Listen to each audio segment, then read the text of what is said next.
নমস্কার, স্বাগত 24 ঘন্টায়। আমি পূজা। শুরু করছি টপ নিউজ এট 6। আর শুরুতেই থাকছে মদন মিত্রের খবর।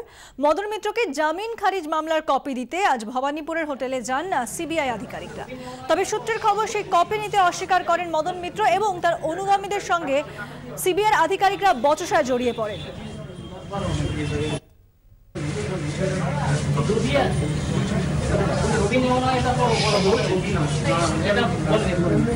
জামিন খারিজের আর্জি আজ আদালতে রাখে সিবিআই এবং সেই মামলার কপি দিতে আজ ভবানীপুরের হোটেলে, যেখানে মদন মিত্র রয়েছেন, সেখানে যান সিবিআই আধিকারিকরা। তবে সূত্রের খবর, সেই কপি নিতে অস্বীকার করেন মদন মিত্র, এমনকি তার অনুগামীদের সঙ্গে সিবিআই আধিকারিকদের বচসাও তৈরি হয়।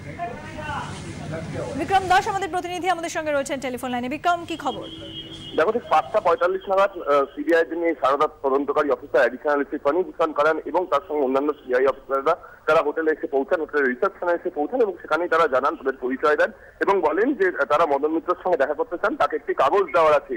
এরপরেই কিন্তু হোটেলের রিসেপশন থেকে হোটেলের স্টাফ এবং তার সঙ্গে সঙ্গে মদন মিত্রর ঘরে যারা ছিলেন, তার মধ্যে একজন চিকিৎসকও ছিলেন, তাকে ডাকা হয়। তারা কিন্তু আসেন এবং তারা এসে সিবিআই কে জানান যে তারা মদন মিত্রের সঙ্গে তাকে দেখা করতে এই মুহূর্তে দিতে পারবেন না, তার কারণ মদন মিত্র এই মুহূর্তে অসুস্থ রয়েছেন। সেক্ষেত্রে কিন্তু সিবিআই আধিকারিকরা বলেন যে তারা সিবিআই কিন্তু তাকে কোনো ক্ষতিও করবে না, তাকে কোনো জিজ্ঞাসাবাদও করবে না, তারা শুধুমাত্র একটি কপি তাকে সার্ভিস করতে চায়, তার জন্য কিন্তু তাকে পার্সোনালি দেখা করতে হবে, সেইটুকু তারা খালি চেয়েছিলেন, এমনটাই সিবিআই তরফ থেকে দাবি করা হয়।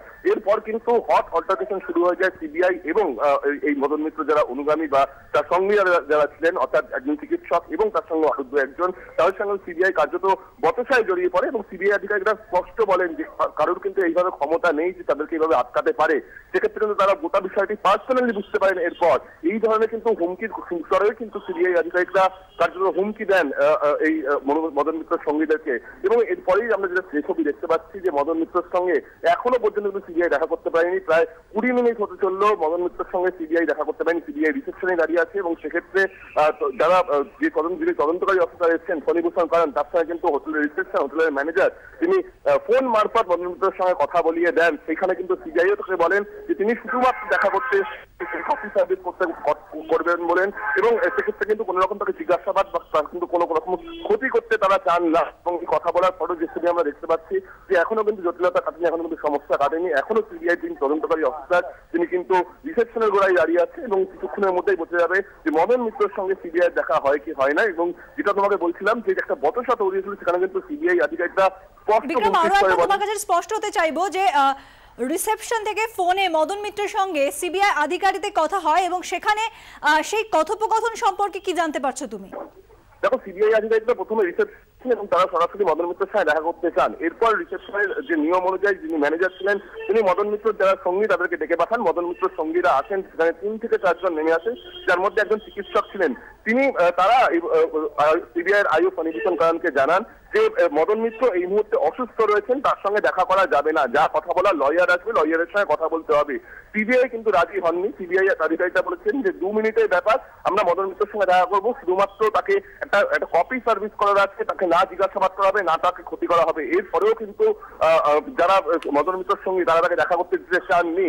এরপরেই সিবিআই আধিকারিকরা কার্যত হুমকির স্বরে বলেন যে এইভাবে কিন্তু কেউ তাদেরকে আটকাতে পারেন না। সেক্ষেত্রে ম্যানেজারের নাম নোট করা হয়েছে, যারা তাদেরকে আটকাচ্ছেন তাদের নাম নোট করা হয়েছে এবং তার সঙ্গে সঙ্গে সিবিআই আধিকারিকরা এই হুমকির স্বরেও বলেন যে যদি এরকম চলতে থাকে তাহলে কিন্তু ব্যাপারটা নেবেন, পার্সোনালি কিন্তু হ্যান্ডেল করবেন ব্যাপারটাকে।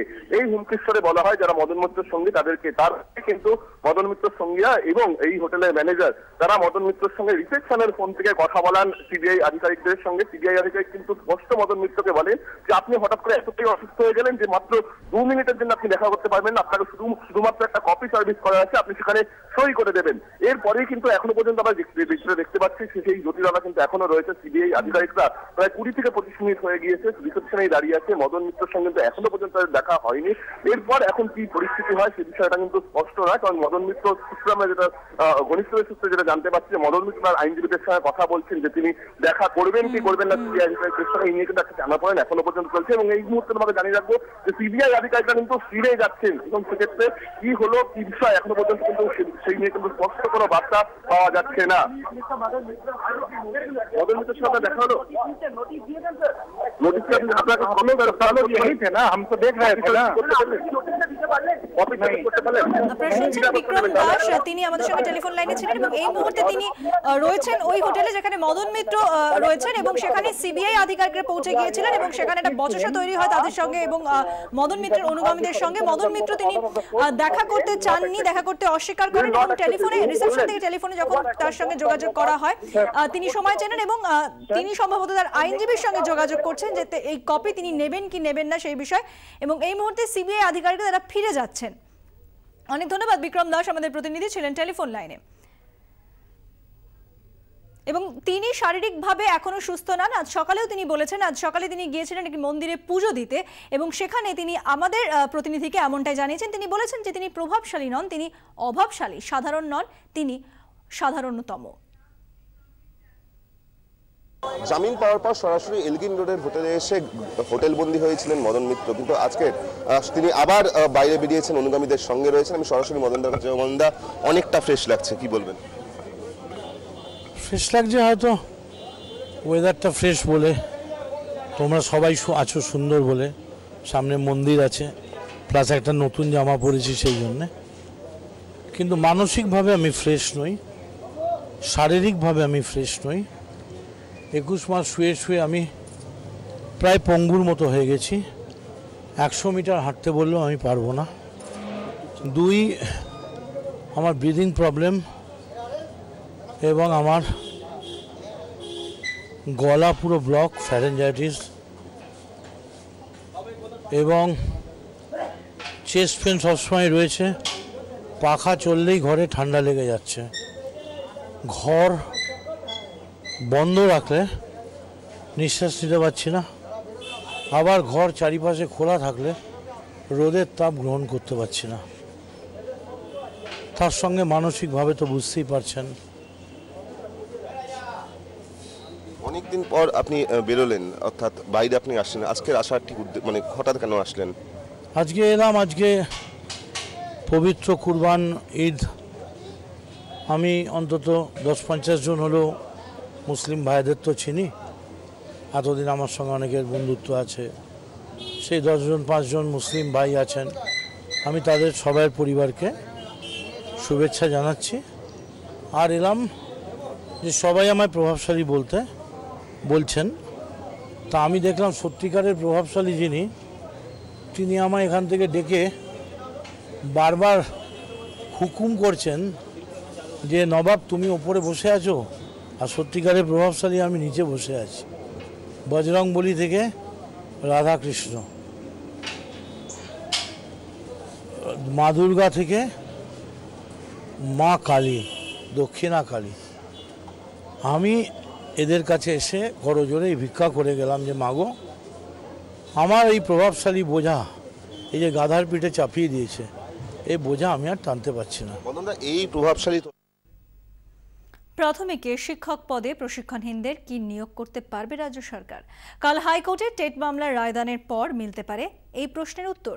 2015 অক্টোবরে নেওয়া টেট পরীক্ষার ফল প্রকাশ নিয়েও জট কাটতে পারে এই রায়। আগামীকাল এ বিষয়ে রায় দেবেন বিচারপতি CS কর্ণন।